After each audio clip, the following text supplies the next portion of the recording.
Hello everyone. So we already started with the discussion of कार्बीन्स पर complete नहीं किया था हमने। तो अब हम क्या करेंगे, पहले कार्बीन्स का डिस्कशन फिर से स्टार्ट करेंगे, उसको समझ लेंगे एंड देन हम कार्बीन्स कैसे बनते हैं, कहाँ किस रिएक्शंस में वो फॉर्म होते हैं, वो सब समझ लेंगे। ओके।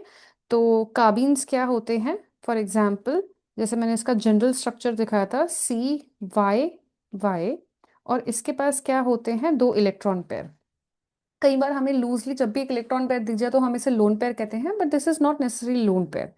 अब हमारे पास यहाँ पर क्या है, टू सिग्मा बॉन्ड्स, यानी कि हम इन्हें कह सकते हैं टू बॉन्ड पेयर्स। और इसके साथ हमारे पास क्या है, यहाँ पर two non bonding electrons, non bonding electrons. Okay.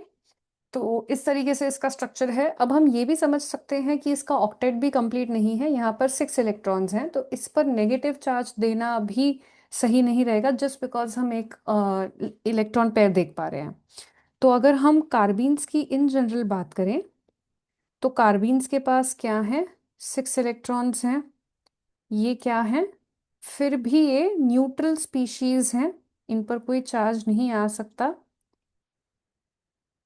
क्योंकि ये 6 इलेक्ट्रॉन्स हैं तो ये फिर क्या हो जाएंगे, electron deficient species. Electron deficient species ये क्या होते हैं, इलेक्ट्रोफाइल्स। इलेक्ट्रॉन डेफिशिएंट है तो डेफिनेटली ये किस तरीके से एक्ट करेंगे, इलेक्ट्रोफाइल्स। ये होते हैं काफी अनस्टेबल और ये होते हैं काफी शॉर्ट लिव्ड। ओके। सो काफी अनस्टेबल सा स्पीशीज है, एक इंटरमीडिएट स्पीशीज है, तो इसी वजह से इसका लाइफ टाइम भी बहुत ज़्यादा नहीं होगा। ओके। तो इसके आगे अगर हम डिस्कस करें कार्बीन्स के बारे में, अगर हमारे पास CH2 और टू नॉन बॉन्डिंग इलेक्ट्रॉन्स हो तो इसे हम क्या कहते हैं, मिथाइल कार्बीन।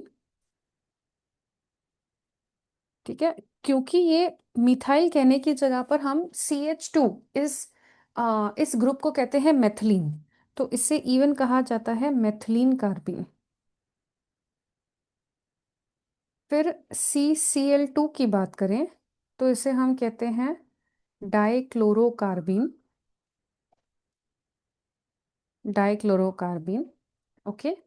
इसके अलावा C6H5CH, तो इसे हम क्या कहेंगे, फिनाइल कार्बीन।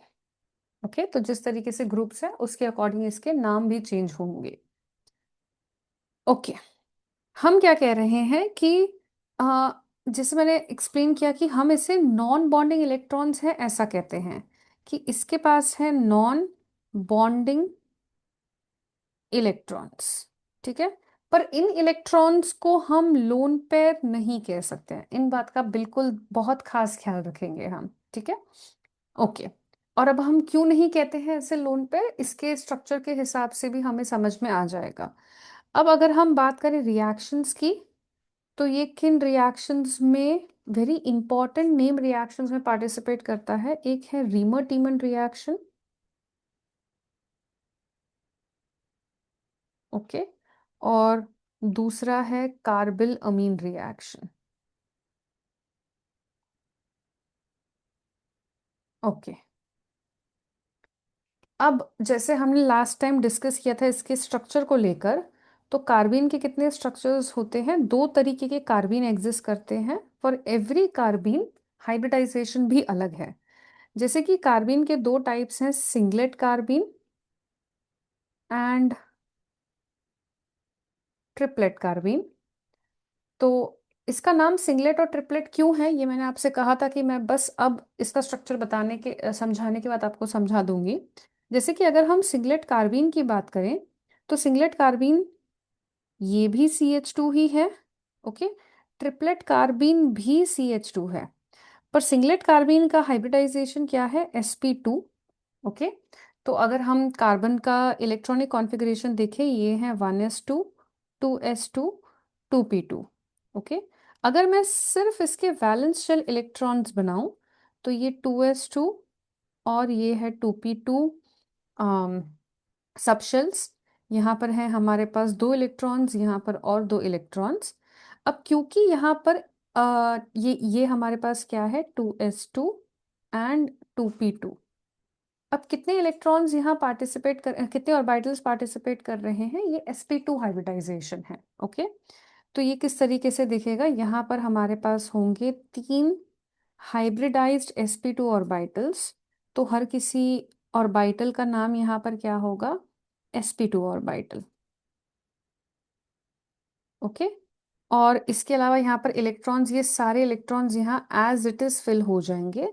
इसके साथ हमारे पास क्या होगा, एक p ऑर्बिटल जो कि अनहाइब्रिडाइज्ड है, और ये यहाँ पर वेकेंट होगा। ओके। तो बेसिकली सिंगलेट कार्बीन्स इस तरीके का हाइब्रिडाइजेशन दिखाते हैं, विच इज sp2। अगर हम बात करें यहीं पर ट्रिपलेट कार्बीन की, तो ट्रिपलेट कार्बीन के केस में हमें हाइब्रिडाइजेशन दिख जाता है sp। कार्बन की बात करें तो कार्बन क्या है, 1s2, 2s2, 2p2। ओके। इसके वैलेंस शेल इलेक्ट्रॉनिक कॉन्फ़िगरेशन को बनाएं तो ये किस तरीके से दिखेगा, इस तरीके से। ओके। अब यहाँ पर है sp हाइब्रिडाइजेशन, पर हाइब्रिडाइजेशन होने के पहले क्या होता है, कार्बन एक्साइटेड स्टेट में जाता है। So excited state electronic configuration इस तरीके से रहेगा, और फिर ये हाइब्रिडाइज करता है sp ऑर्बिटल्स में, sp हाइब्रिडाइजेशन में। सो ये है हमारा 2s1 2p3। ओके। अब इसमें से sp ऑर्बिटल्स पार्टिसिपेट करेंगे और ये क्या बनाएंगे, दो हाइब्रिडाइज्ड sp ऑर्बिटल्स। पर इसके अलावा हमारे पास क्या है, दो अनहाइब्रिडाइज्ड p ऑर्बिटल्स। ओके। अब sp ऑर्बिटल्स में एक एक इलेक्ट्रॉन होगा हर ऑर्बिटल में, और अनहाइब्रिडाइज्ड p ऑर्बिटल में भी एक एक इलेक्ट्रॉन होगा। ओके। सो मान लो ये है py और ये है pz। ठीक है। तो singlet carbene sp2 hybridisation, triplet carbene sp hybridisation. ठीक है। अब इसके आगे अगर हम बात करें, जैसे हमने इसके हाइब्रिडाइजेशन बनाए हैं, तो इसका स्ट्रक्चर कैसे दिखेगा, जैसे कि sp2 मतलब क्या होगा, ट्राइगोनल प्लेनर। तो जैसे कि मान लो कि कार्बन है, एंड देन हम क्या बनाएंगे, एक प्लेन में हम यहाँ पर 3 ऑर्बिटल्स बनाएंगे। तो ये रहा हमारा ट्राइगोनल प्लेनर। अब इसमें क्या होगा, एक ऑर्बिटल में दो इलेक्ट्रॉन्स हैं, राइट। एंड इसके अलावा एक एक ऑर्बिटल में एक इलेक्ट्रॉन है। ओके। सो बेसिकली ये ऑर्बिटल का यहाँ पर इस तरीके से होगा, इस ऑर्बिटल में भी इसका एक छोटा सा फेज होगा on the other side. Okay. इस तरीके के ऑर्बिटल्स होंगे। तो ये किस में होंगे, ये एक प्लेन में होंगे। एंड इसके अलावा हमारे पास क्या होगा, यहाँ पर अनहाइब्रिडाइज्ड p ऑर्बिटल जो कि एम्प्टी है, यहाँ पर हमारे पास वहाँ उस ऑर्बिटल में कोई इलेक्ट्रॉन्स प्रेजेंट नहीं है। ओके। तो इसे हम क्या कहेंगे, वेकेंट p ऑर्बिटल। ठीक है। अब हमारे पास यहाँ पर क्या है, अगर हम इसके बारे में और बात करें तो हमारे पास यहाँ पर दो बॉन्ड पेयर्स और एक लोन पेयर है in trigonal pyramidal geometry. Okay. Lone pair भी नहीं कहेंगे, जैसे मैंने कहा था, मैं कह सकती हूँ इसको एक इलेक्ट्रॉन पेयर है। ठीक है। तो हमारे पास एक इलेक्ट्रॉन पेयर है, तो इन केसेस में इसका शेप क्या हो जाएगा, सो एक्चुअल शेप इसका हो जाता है बेंड शेप। ठीक है। अब बेंड शेप क्यों हुआ, क्योंकि हम किसको देखते हैं, बॉन्डिंग पेयर्स को देखते हैं टू डिसाइड द शेप।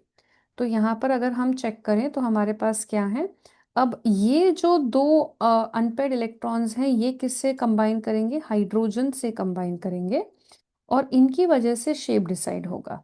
ठीक है। तो अगर हम शेप की बात करें तो ये इस तरीके से यहाँ से लेकर यहाँ तक है, तो ये क्या हुआ, बेंड शेप बन गया। हम्म। तो ये है बेंड शेप। इसे बेंड शेप भी कहा जाता है, या फिर इसे कहा जाता है वी शेप। और दूसरी बात, हमने क्योंकि इसे सिंगलेट कहा, ठीक है, सिंगलेट का मतलब क्या होता है कि वहां पर कोई भी अनपेड इलेक्ट्रॉन नहीं है, नो अनपेड इलेक्ट्रॉन। ठीक है, हमारे सारे इलेक्ट्रॉन्स अगर आप देखें तो पैड हैं, और एक ऑर्बिटल में पैड है, इसके अलावा एक orbital unhybridised P orbital empty भी है। ओके, तो इसका नाम सिंगलेट इसी वजह से पड़ा क्योंकि इसके पास क्या है, अनपेड इलेक्ट्रॉन्स नहीं है। ओके, अब सिंगलेट का भी क्या मतलब होता है अभी फिर से हम कुछ देर में डिस्कस करेंगे। पहले हम थोड़ी सी इसकी बात कर लेते हैं कि हमारे ट्रिपलेट कार्बन का किस तरीके से हाइब्रिडाइजेशन होगा। जैसे कि अब हमने डिस्कस किया इसका हाइब्रिडाइजेशन क्या था, इसका हाइब्रिडाइजेशन लीनियर है। अब अगर हम इसका शेप बनाना चाहें तो ये कैसे दिखेगा, जैसे कि हमारे पास कार्बन है। अब sp हाइब्रिडाइजेशन कैसा होता है, ये होता है लीनियर। ओके, तो ये एक ऑर्बिटल बना दिया, ये दूसरा ऑर्बिटल बना दिया, ये होता है लीनियर। अब दोनों sp हाइब्रिड ऑर्बिटल्स में क्या है, हमारे पास एक इलेक्ट्रॉन है। ओके, अब यही sp हाइब्रिड ऑर्बिटल्स हैं जो हाइड्रोजन से कंबाइन करेंगे। ओके, और ये हमें क्या दे देगा, यहाँ पर एक लीनियर स्ट्रक्चर दे देगा। ओके, इसके अलावा हमारे पास क्या होंगे, यहाँ पर अनहाइब्रिडाइज्ड पी ऑर्बिटल्स भी हैं। एक जैसे मान लो कि हमारे पास एक लाइन है, उससे परपेंडिकुलर एक पी ऑर्बिटल है, एंड देन उससे भी परपेंडिकुलर एक और पी ऑर्बिटल हमें यहाँ देखने मिल जाएगा। तो अब हमें क्या पता है कि यहाँ पर हमारे पास अनहाइब्रिडाइज दो पी ऑर्बिटल्स हैं बिकॉज इसका हाइब्रिडाइजेशन sp है। ओके, अब हमें ये भी पता है कि हर एक sp हाइब्रिड ऑर्बिटल में एक इलेक्ट्रॉन भी प्रेजेंट है। तो जिसकी वजह से हम यहाँ पर एक इलेक्ट्रॉन दिखाते हैं which is present in the sp hybridise orbital. तो इसका मतलब ये हमें क्या देता है, this gives us a linear structure. Okay, तो ये हमें एक लीनियर स्ट्रक्चर देता है। Now the linear structure is not because we it is because कि हमने अनहाइब्रिडाइज्ड p ऑर्बिटल्स को काउंट नहीं किया है, हमने जस्ट वो हाइब्रिड ऑर्बिटल्स और बॉन्डिंग ऑर्बिटल्स काउंट किए हैं, तो that is why it is giving us a linear structure. ठीक है, ओके। तो इसके अलावा हमने जैसे बात किया कि इसका शेप क्या है, sp2 हाइब्रिड ऑर्बिटल का एक बेंड शेप आ जाएगा, और वहीं पर हमने जैसे यहाँ पर क्या बात किया, इसका शेप आ जाएगा लीनियर। अब अगर हम थोड़ी सी और आगे बात करें, जैसे कि इसका हमने क्या नाम लिया था, इसको हमने कहा था ट्रिपलेट। जैसे हमने उसे सिंगलेट कहा था, यहाँ पर ट्रिपलेट है। और हम जानते हैं कि यहाँ पर क्या है, दो unpaired electrons, two unpaired electrons, right. Okay, अब अ, ठीक है, अब इतना फिलहाल याद रखते हैं कि singlet is one unpaired electron, triplet is two unpaired electrons. अब इसका नाम ऐसे क्यों पड़ा, अभी बस लास्ट कुछ टाइम में हमें भी समझ में आ जाएगा। नेक्स्ट पॉइंट जो हमारे लिए यहाँ पर इंपॉर्टेंट है वो है कि ये डायमैग्नेटिक है, यानी कि सिंगलेट जो है, क्योंकि यहाँ पर इलेक्ट्रॉन्स पेड हैं तो ये क्या हो जाते हैं, डायमैग्नेटिक। और अगर हम इसकी बात करें कि ट्रिपलेट की, तो ये क्या हो जाते हैं, पैरामैग्नेटिक। ओके, सिंपल सी बात है, डायमैग्नेटिक मतलब नो अनपेड इलेक्ट्रॉन,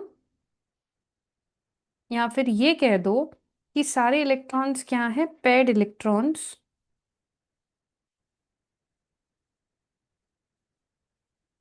एंड दूसरा क्या है कि हमारे पास यहाँ पर अनपेड इलेक्ट्रॉन्स प्रेजेंट हैं। ओके, ठीक है। अब देखो, सिंगलेट कार्बिंग में एक प्रॉब्लम क्या आता है कि वो वॉयलेट करता है हुंस रूल। ठीक है, सिंगलेट कार्बिन वॉयलेट्स हुंस रूल। ठीक है, अब ये ऐसा क्यों करता है, क्योंकि इलेक्ट्रॉन्स क्या कर रहे हैं, वो सिंगली ऑक्यूपाई कर रहे हैं हाइब्रिडाइज स्टेट बिफोर पेयरिंग। तो हम जैसे यहाँ पर हाइब्रिडाइजेशन दिखाते हैं, तो ये हाइब्रिडाइजेशन कैसा है कि वो सिंगली, जैसे फॉर एग्जांपल अगर हम बात करें कि electrons prefer to occupy singly before pairing up, तो ये वो वॉयलेट कर रहा है ना। तो इसका मतलब उसकी हाइब्रिडाइजेशन की वजह से ऐसा हो रहा है कि वो एक अनहाइब्रिडाइज पी ऑर्बिटल में नहीं जा रहा है, but basically it is trying to violate the Hund's rule. Electrons prefer to occupy singly before pairing, but यहाँ पर क्या होता है, वो सिंगल ऑक्यूपाई होने के पहले ही वो पेयर हो जाता है in one of the sp hybrid orbitals. और वेरेज अगर हम बात करें ट्रिपलेट कार्बिन की, तो ये फॉलो करता है हुंस रूल। ओके, बिकॉज हमारे हाइब्रिडाइज पी ऑर्बिटल्स एसपी और एसपी हाइब्रिड ऑर्बिटल्स की जो एनर्जी है वो इक्वल है, उसमें हमारे पास सिंगल इलेक्ट्रॉन्स प्रेजेंट है, एंड इवन अनपेड में सिंगल इलेक्ट्रॉन्स प्रेजेंट है। तो इसी वजह से ये क्या करता है, ये फॉलो करता है होम्स रूल। इसके अलावा हम इसे कहते हैं, सिंगलेट कार्बीन्स को हम कहते हैं हॉट मैथिलीन, और इसे हम क्या कहते हैं, कोल्ड मैथिलीन। ओके, ये इसके इस तरीके से नाम है, इस तरीके के इसके लूजली टर्म्स यूज किए जाते हैं। Singlet carbene is hot मैथिलीन and triplet carbene is cold मैथिलीन। अब आते हैं मेन रीजन कि इसे सिंगलेट और ट्रिपलेट क्यों कहा जाता है। तो इसके लिए एक टर्म आता है which is called as the spin state. Spin state. तो स्पिन स्टेट से हमें क्या पता चलता है, इससे पता चलता है कि हमारे इलेक्ट्रॉन्स पैड है या अनपैड है। अब स्पिन स्टेट का फॉर्मूला क्या है, this is equal to mod of 2s+1। अब यहाँ पर हमारा s क्या है, s है टोटल स्पिन ऑफ इलेक्ट्रॉन्स। ठीक है, फॉर एग्जाम्पल अगर हम काउंट करें इस केस में, हमारे जो इलेक्ट्रॉन्स हैं जो कि बॉन्डिंग में इन्वॉल्व नहीं हैं, वो कितने इलेक्ट्रॉन्स हैं, दो। अब दोनों दो जो इलेक्ट्रॉन्स प्रेजेंट है हमारे पास, वो क्या है, एक ही ऑर्बिटल में पेयर हुए इलेक्ट्रॉन्स हैं, ये वाले इलेक्ट्रॉन्स। तो इसका मतलब ये वाले जो इलेक्ट्रॉन्स प्रेजेंट हैं ये क्या है, ये पेयर्ड है, राइट। इसका मतलब अगर मैं टोटल स्पिन कैलकुलेट करना चाहूँ तो एक का स्पिन होगा +½ और एक का स्पिन होगा -½ तो ये कितना बन जाएगा, 0। तो हमारा टोटल स्पिन यहाँ पर बन गया 0, बिकॉज कैंसलेशन हो रही है स्पिन्स की।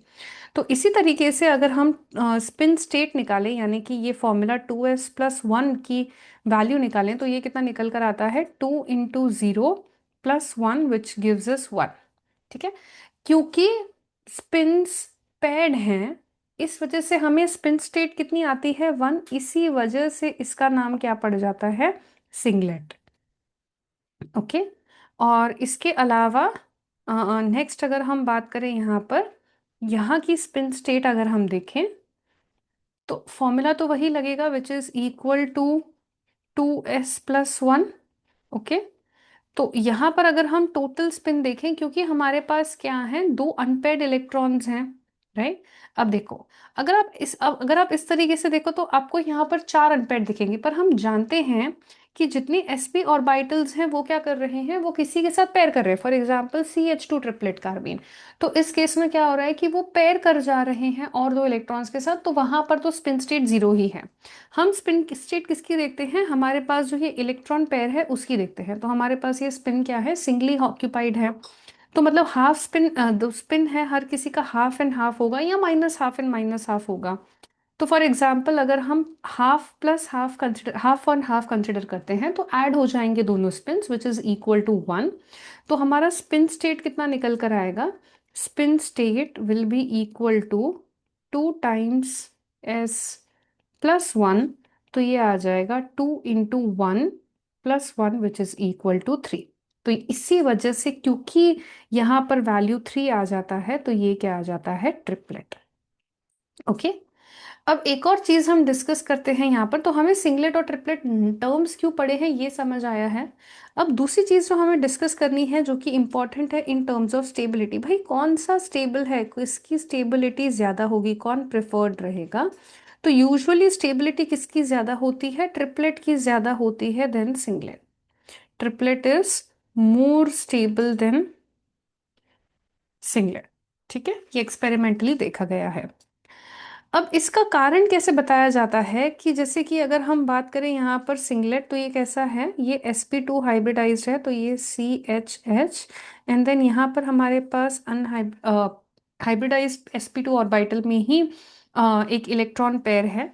अब यहाँ पर अगर हम एंगल देखें तो ये कितना बनता है, 103 डिग्री। ओके, वेर एज अगर हम यहाँ पर बात करें तो ये हमारे पास क्या है, लीनियर शेप है, एंड देन हमारे पास दो अनहाइब्रिडाइज p ऑर्बिटल्स में इलेक्ट्रॉन्स हैं। ओके, तो इसी वजह से हमारा एंगल कितना यहाँ पर बनकर आता है, ये बनकर आता है 180 degree. Okay, not degree Celsius, it is not temperature, it is 180।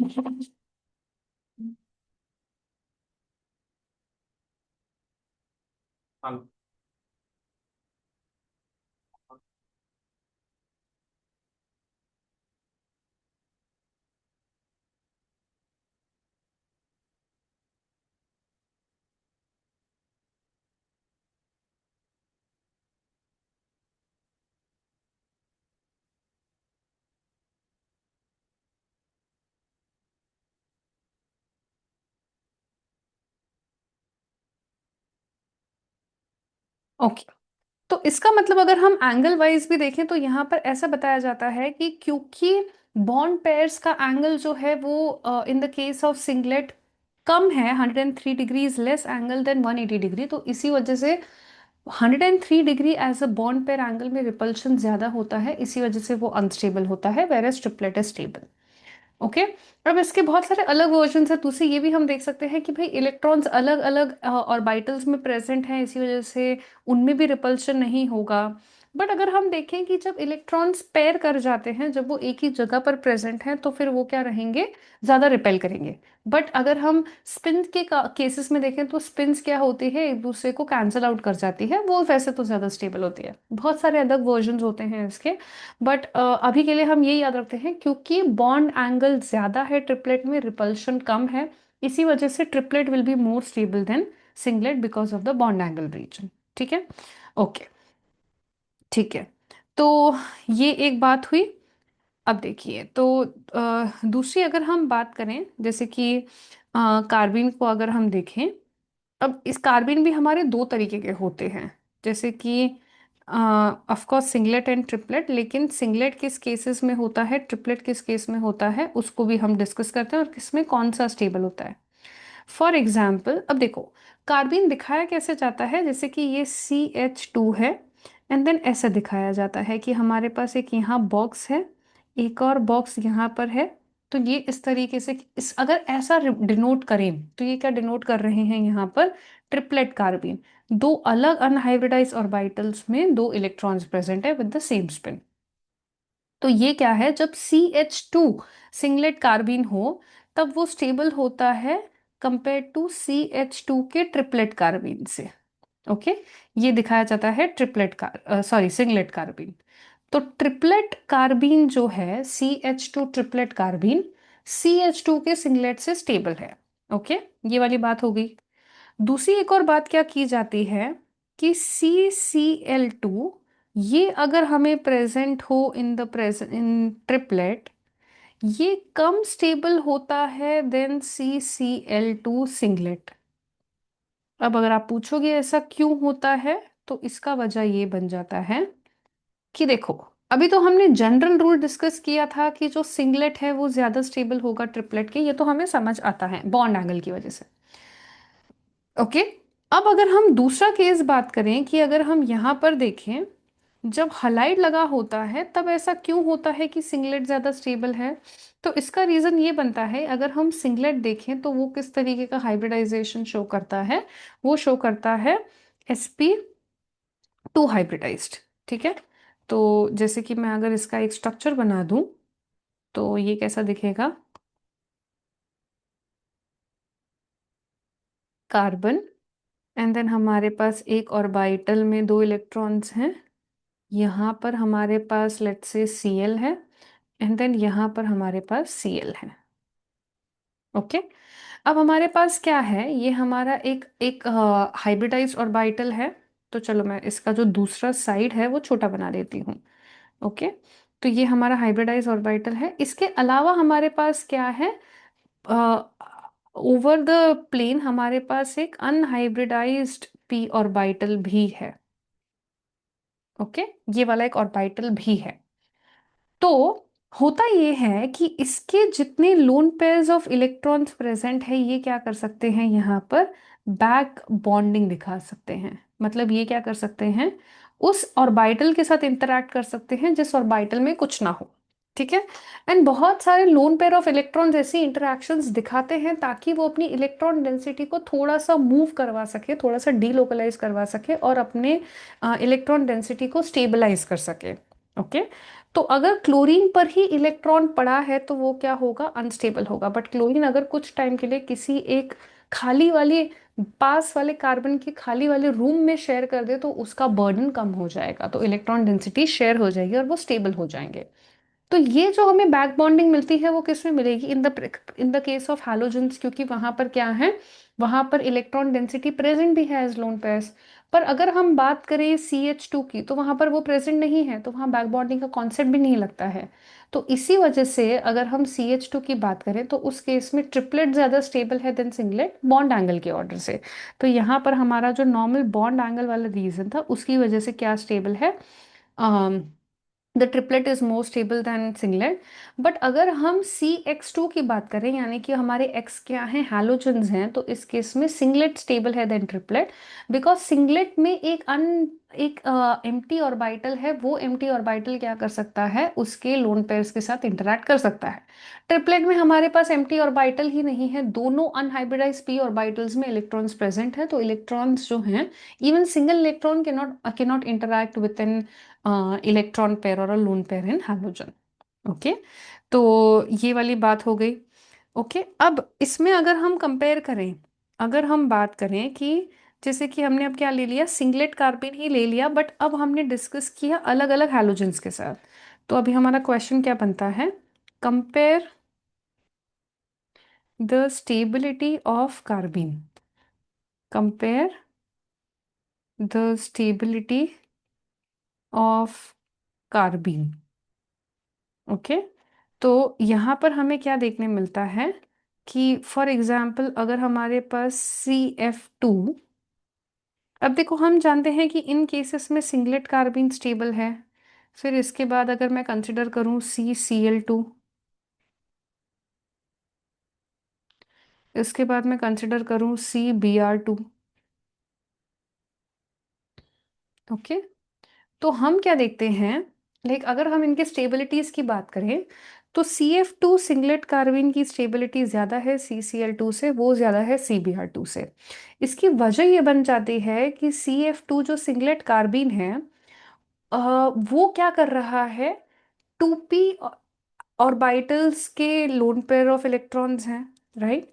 तो फ्लोरीन के 2p इलेक्ट्रॉन पेयर हैं, और वो इंटरैक्ट किससे कर रहा है, कार्बन के अनहाइब्रिडाइज 2p से। तो 2p इंटरैक्शंस हो रहे हैं, तो इस वजह से क्या होगी, स्ट्रॉन्ग बैक बॉन्डिंग, मतलब फ्लोरीन के 2p ऑर्बिटल से कार्बन के अनहाइब्रिडाइज 2p ऑर्बिटल की तरफ ये जो ऐसा बैक बॉन्डिंग वाला इंटरैक्शन है वो स्ट्रॉन्गर होगा। अगर हम यहाँ पर कंपेयर करें तो यहाँ पर हमारे पास क्या है, 2p 3p इंटरैक्शन, मतलब कि क्लोरीन के 3p से कार्बन के 2p पर हो रहा है, और यहाँ पर 2p 4p इंटरैक्शन। तो जैसे हम देखें एनर्जी लेवल्स अगर मिसमैच हों तो इस वजह से क्या होता है, ज़्यादा स्ट्रॉन्ग इंटरैक्शन नहीं हो पाता है। तो 2p interaction is stronger than 2p 3p than 2p 4p, तो इसी वजह से हमें क्या मिलता है, CF2 का stability in the singlet carbon is more. Okay, तो ये वाली बात हो गई। अब दूसरी बात अगर हम बात करें कि नेक्स्ट पॉइंट, ये तो हमने कार्बीन्स के कुछ प्रॉपर्टीज डिस्कस कर लिए। नेक्स्ट पॉइंट इंपॉर्टेंट क्या हो जाता है, फॉर्मेशन ऑफ कार्बिन, किस तरीके से ये कार्बिन बनता है।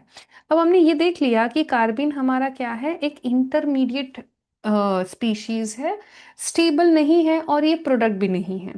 तो कार्बिन जो है ये हमारा इंटरमीडिएट है, कि कुछ रिएक्शंस में कार्बिन के रूट से रिएक्शंस हो सकती है। ओके, तो फॉर एग्जाम्पल अगर हम बात करें, ये बहुत ही फेमस रिएक्शन है, उस फेमस रिएक्शन का one of the starting materials है। जैसे कि अगर हमारे पास CHCl3 है, ओके, ये अगर हमारे पास किसी भी बेस के साथ, अब मैं बेस के कुछ एग्जांपल्स लिख रही हूँ, KOH हो सकता है, NaOH हो सकता है, या फिर C2H5O- हो सकता है, या फिर C6H5O-।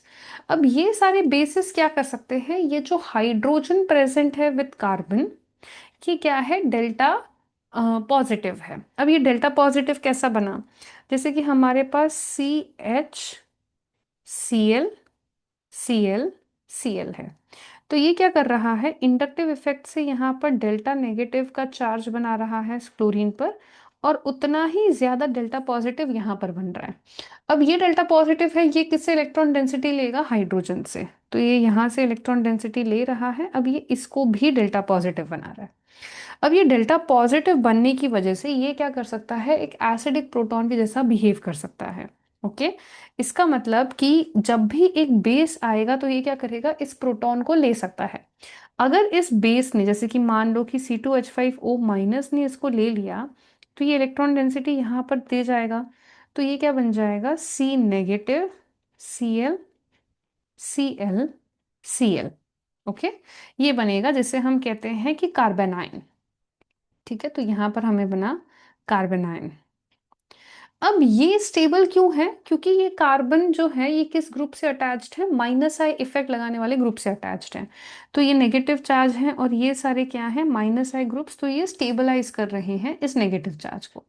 दूसरी रीजन क्या बन जाती है कि क्लोरीन के पास अगर आप देखो तो इनके पास क्या है, एम टी डी ऑर्बिटल्स हैं। राइट, पी ऑर्बिटल्स तक सब फिल हैं, एम टी डी ऑर्बिटल्स हैं, जिसकी वजह से क्या होता है, यहाँ पर इंटरैक्शन होता है उन ऑर्बिटल्स के साथ नेगेटिव चार्ज का, जिसकी वजह से वो और स्टेबलाइज हो सकते हैं। तो हम ये जो कार्बेनाइन कह रहे हैं ये इसी वजह से बनता है क्योंकि ये स्टेबलाइज्ड भी है। तो बेस आकर इसे एक स्टेबलाइज कार्बेनाइन बनाता है। अब दूसरा क्या होता है कि अब देखो, आप ऐसा लिख सकते हो कि K प्लस ने Cl माइनस को लिया, बट Cl माइनस भी एक स्ट्रॉन्ग लीविंग ग्रुप है, तो ये इलेक्ट्रॉन डेंसिटी अपने साथ लेकर जाएगा। ओके। एंड देन ये यहाँ पर क्या बन जाएगा, Cl, एंड देन Cl। और इसके साथ हमारे पास बचेंगे क्या, ये जो इलेक्ट्रॉन डेंसिटी है जो हमने नेगेटिव चार्ज बनाई थी, अब ये इलेक्ट्रॉन पेयर की तरह रह जाएंगे। ये पहले भी पैड थे, अभी भी वो पैड ही रहेंगे। तो पैड कहाँ रहते हैं, सिंगलेट कार्बीन में। तो ये जो हमें बनेगा ये बनेगा सिंगलेट कार्बीन। बेसिकली ये क्या बनता है, इसका नाम है डाई क्लोरो कार्बीन। ठीक है, इस तरीके से बनेगा। अब हमने क्या किया, यहाँ पर क्लोरीन जो है वो लीव कर गया। ओके। तो बेसिकली अगर हमारे पास ये डेल्टा पॉजिटिव रहने वाला एच एच ग्रुप है, तो ये इजीली एब्स्ट्रैक्ट होता है प्रोटॉन से। प्रोटॉन की वजह से हमें, सॉरी, बेस से, बेस के आने की वजह से हमें क्या मिलता है कि कार्बेनाइन मिलता है। और कार्बेनाइन जो है ये क्या होता है, ये स्टेबलाइज हो सकता है, सो इसमें से Cl माइनस लीव करता है, and this is what is a singlet डाइक्लोरोकार्बीन। अब जो लीविंग टेंडेंसी है वो किसकी ज्यादा है, I माइनस की ज्यादा है Br माइनस से, उसकी ज्यादा है Cl माइनस से। ओके। I माइनस की ज्यादा है Br माइनस से, उसकी ज्यादा हो जाती है Cl माइनस से। ओके। तो ये मैंने जो ऑर्डर बताया ये बताया लीविंग ग्रुप टेंडेंसी का ऑर्डर।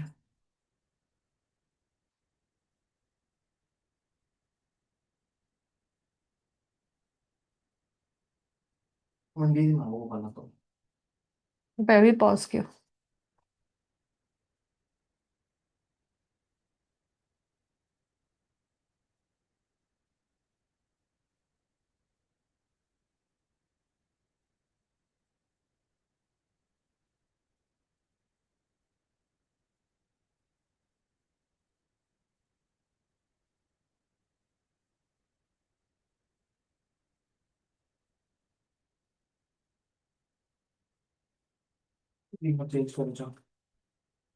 तुम्हारी हेटिंग है यार।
हम्म।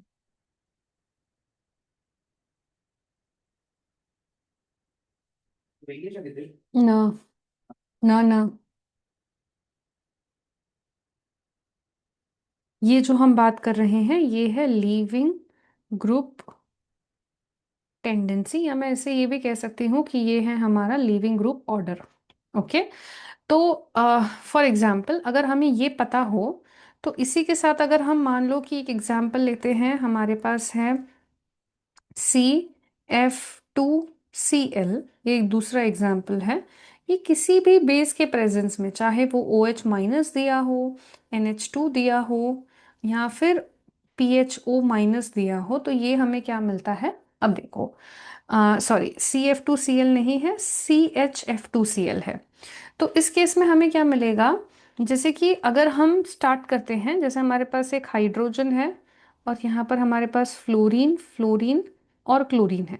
तो ये क्या कर सकता है, जैसे कि अगर फॉर एग्जांपल OH माइनस ही है, तो ये क्या कर सकता है, इस बेस को एब्स्ट्रैक्ट कर सकता है। तो ये क्या बना देगा? CFFCl, राइट, ये बना देगा। एंड देन नेगेटिव चार्ज अब क्या हो जाएगा? In the presence of let's say Na+, अब कौन लीव करेगा? क्लोरीन की लीविंग टेंडेंसी ज्यादा है फ्लोरीन से। Okay, this is greater than F-।